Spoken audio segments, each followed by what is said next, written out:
Hi guys, it's Kelly here, and I'm back with another video for Honeybee Stamps. Today I am going to be using the Hello Sweetheart Stamps and Dies, He Is Risen Stamps and Dies, and the Old Rugged Cross Stamps and Dies.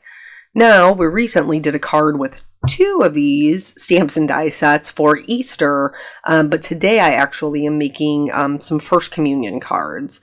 So I have added, the addition is the Hello Sweetheart set, which I still love. I've used it multiple times. But I just wanted to do some really quick watercoloring. I was making a card for my goddaughter who has had her first communion, and then my sister's other half, Jerry, he also needed one for someone in his family. So I was like, that's cool. I'll just make them the same thing, just switch up the colors. So in order to, when I look at a lot of Holy Communion cards, there's usually a lot of white, a lot of gold, and so I kind of wanted to tip my hat to that a little bit, and so I'm working on Canson Monteval watercolor paper, but I am going to be heat embossing in gold. So I am just stamping these down using the clear embossing ink from Honeybee Stamps, and then you can see I never clean my stamps, or at least I don't clean them very well, and so they're a little bit dirty, but it's fine because my embossing powder is going to cover all that up, so I'm not even going to stress about it. So I'm going to put that on there. You can see I am reusing, like, I don't know if you guys think that I'm kidding when I say that I'm cheap, but I am cheap, and I like stretching my supplies. So previously I had stamped, I think we did it a couple of weeks ago, the Wildflower watercolors, and the no-line watercoloring. And so I had stamped them on the back of this watercolor paper that I am using today. I had stamped them there, and I didn't end up using as many flowers as I thought I was going to. And so I'm just reusing the paper because the other side is still perfectly good. I'm going to die cut them out. Nobody will ever know that those are stamped in embossing ink on the back there, or I'm sorry, no line coloring ink on the back there, because once we die cut them and adhere them to the card, it will be behind. So I'm not worried about it. Here, I've covered everything up with my gold embossing powder, and now I'm just heat setting that until it's all melted. Part of the reason that this type of card is such a quick and easy watercolor is because of that heat embossing. Because it kind of separates each individual section into like its own little well. And that way you can do, like, you still have this super solid outline and things aren't running all over the place.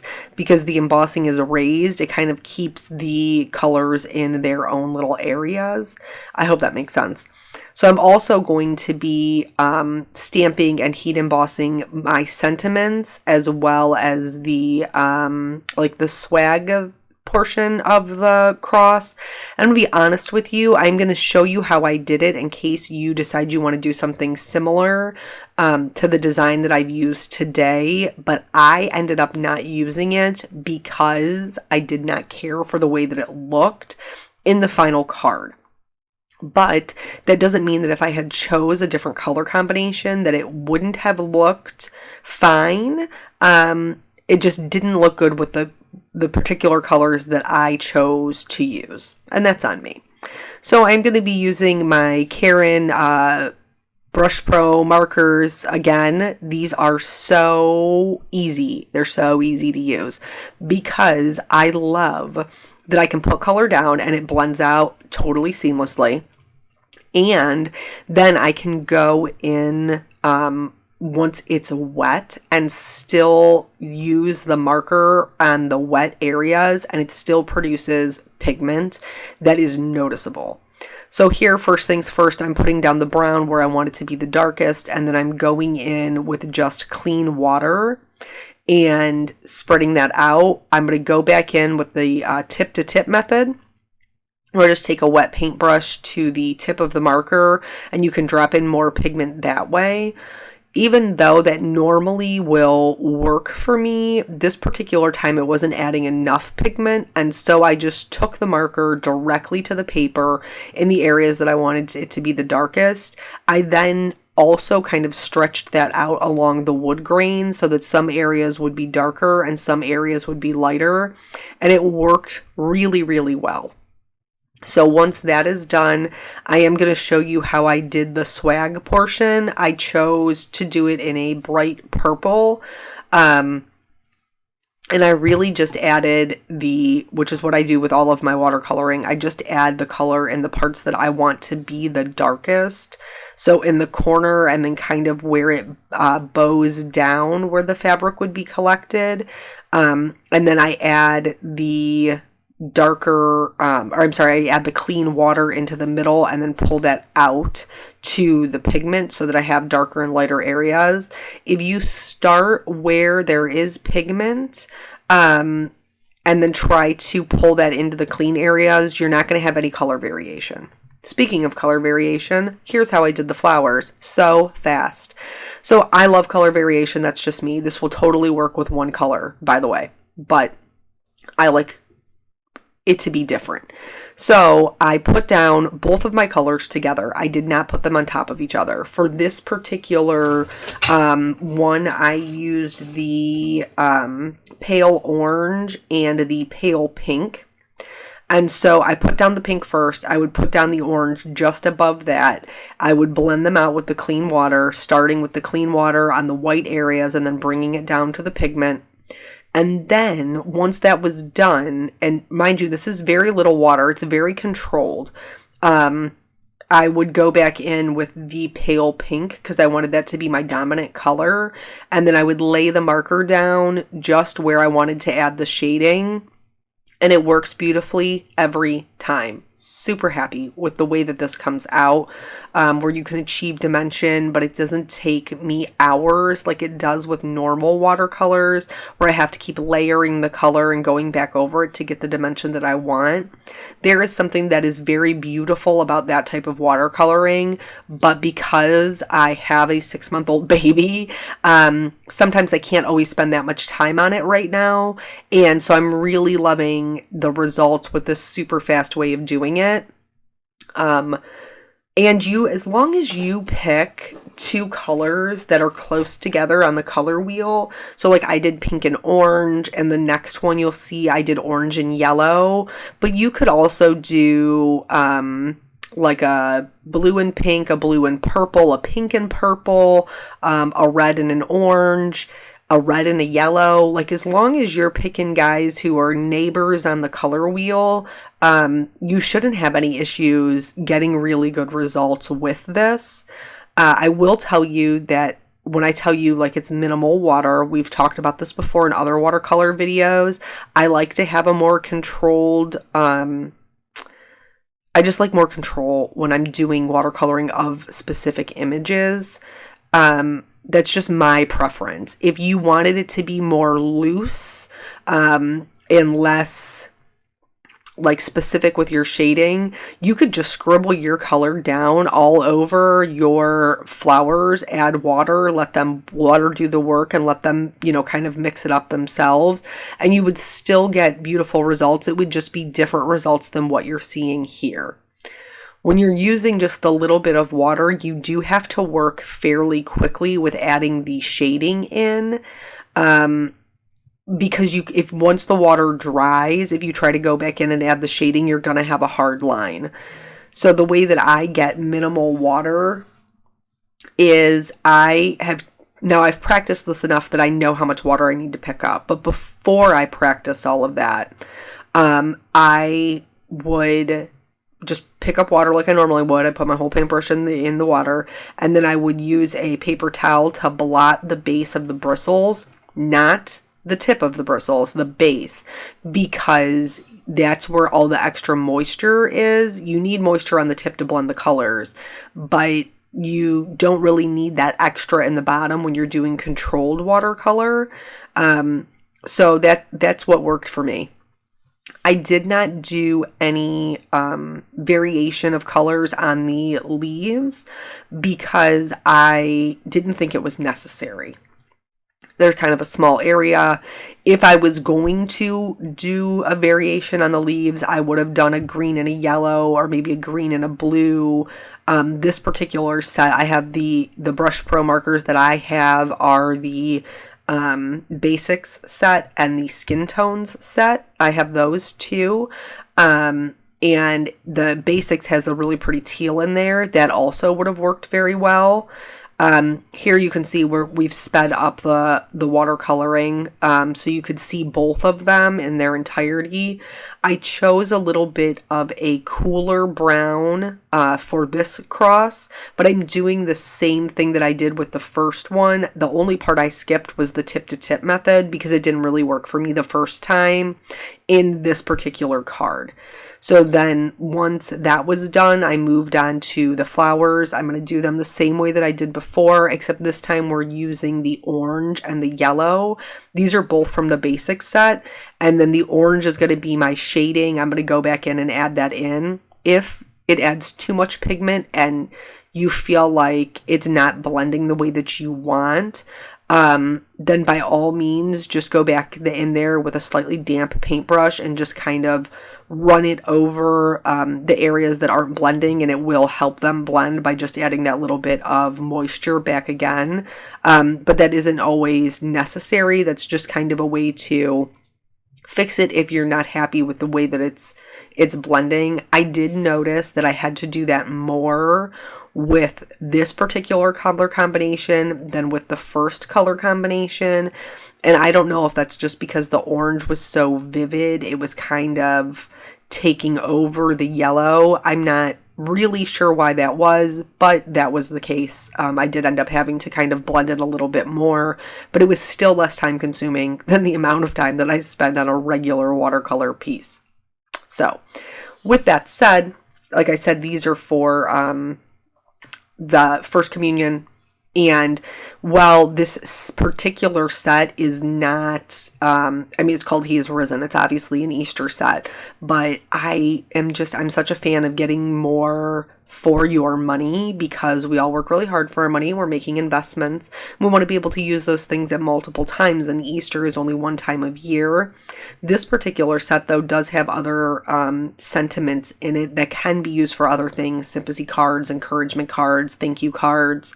But it's also nice for things like this where maybe, like for me, I don't have a lot of Catholics in my family.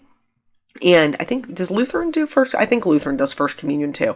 But like, so this is not a card that I would need to make very often. My best friend was raised Catholic. She had 1 minute in her life where she thought maybe she was the atheist, and then she came back to being Catholic. And so she's raised her daughter in the Catholic Church. I had a different experience. My father was raised Catholic. My mom was raised Baptist. So Graham was Baptist. Graham always took me to a Baptist church. My mother always took me to a Baptist church. But it was very much encouraged in my family for us to kind of go to different churches and come to our own decisions about what worked for us. And so my oldest sister is Baptist, even though she's the only one of us who ever made her First Communion or confirmation. And my middle sister and I were both baptized Catholic, but I never went to, like, we call it PSR. I never went to the classes. I never made my First Communion. I have been to Catholic services, and I have been to them as a child and as an adult. I've also been to Lutheran, Protestant, Christian, non-denominational. It was just encouraged for me to kind of go and see what I felt like was the best fit for me, which I'm very grateful for because it exposed me to a lot of different, even though like the base core of the beliefs are the same, there's a lot of nuanced differences. And plus I got to meet a lot of people and be involved in a lot of different communities. And so I'm very grateful for that because it led me as an adult to making my own decisions and being very comfortable and confident in my faith. So here, now that everything's been die cut out, I would just want to show you what it looks like when I put it together. And I really did not love the bright purple with the background. It just, everything felt like there was too much of it. And I know that I'm more of a minimalist when it comes to my card making designs, that I like something that's a little cleaner and a little simpler.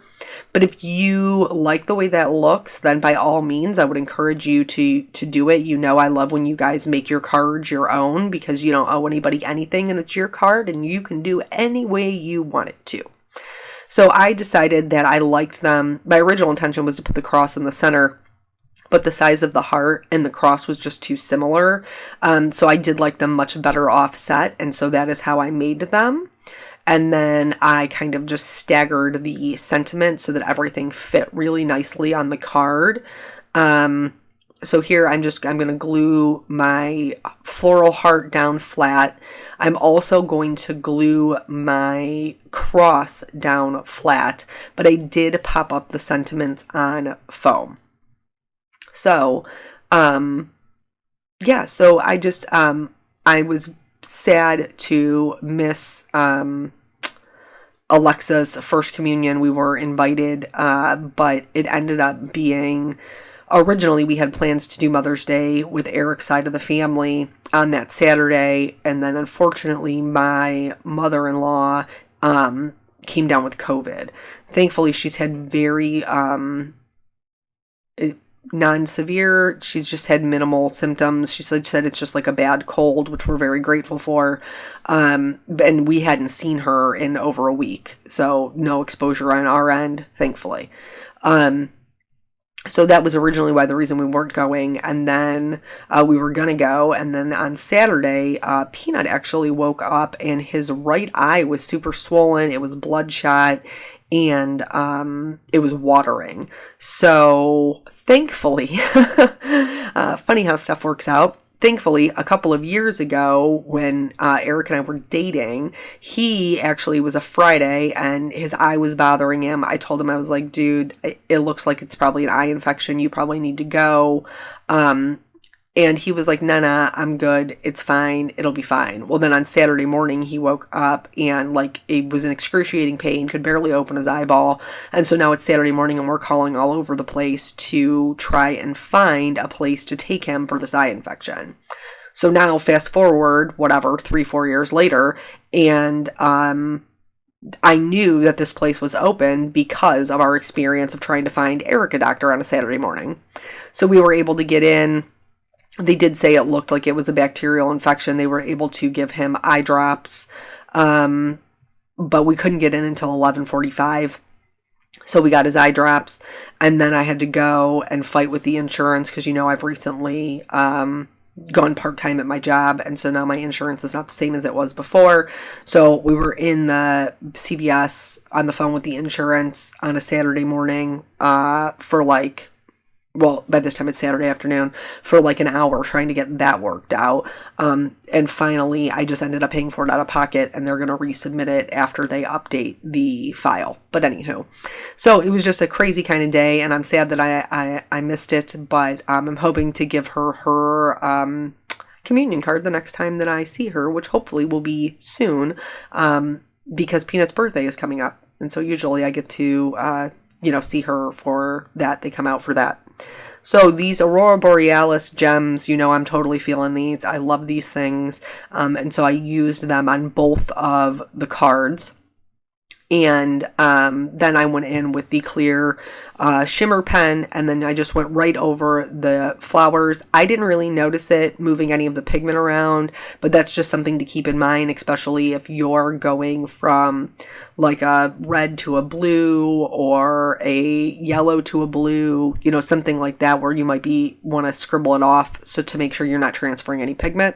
But that's it. That's both cards. So thank you so much for joining me today. I really appreciate your time. I hope that you are maybe inspired to try some watercolor soon, and I will catch you guys on the next video. Bye.